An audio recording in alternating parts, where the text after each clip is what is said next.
Hello friends, welcome back to my channel. आज हम बात करेंगे एक ऐसी कहानी की जो हमें सिखाती है कि हमें कभी हार नहीं माननी चाहिए, चाहे हालात कितने भी मुश्किल क्यों ना। So let's dive into today's motivational stories about two frogs. एक समय की बात है, दो मेंढक एक जंगल में घूम रहे थे। खेलते कूदते वह दोनों अचानक एक गहरे गड्ढे में गिर गए। गड्ढा बहुत गहरा और स्लिपरी था।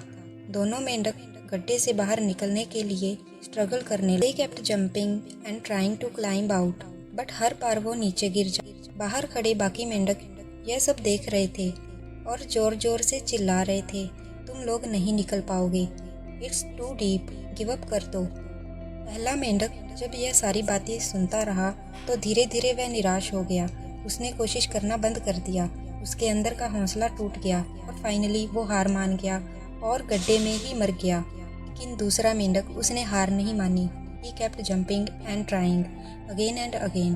कि मेंढक अभी भी चिल्ला रहे थे, तुम नहीं निकल सकते, it's impossible. But the second frog didn't listen. He thought they were cheering him on. So उसने और जोर से कूदना शुरू कर दिया। फाइनली उसने इतनी बड़ी छलांग लगाई कि वह गड्ढे से बाहर आ गया। Everyone was shocked and surprised. They couldn't believe कि जब सब उसे कह रहे थे वह नहीं निकल सकता, उसने कैसे कर दिखाया। जब उन्होंने मेंढक के पास जाकर पूछा, पता चला कि वह मेंढक एक्चुअली बहरा था, वह सुन नहीं सकता था।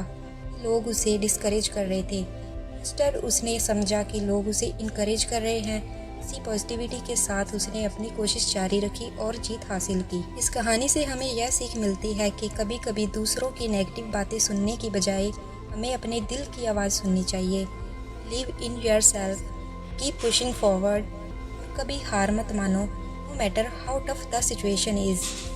रिमेंबर, जब हम खुद पर विश्वास करते हैं तो कोई भी मुश्किल हमें नहीं रोक सकती।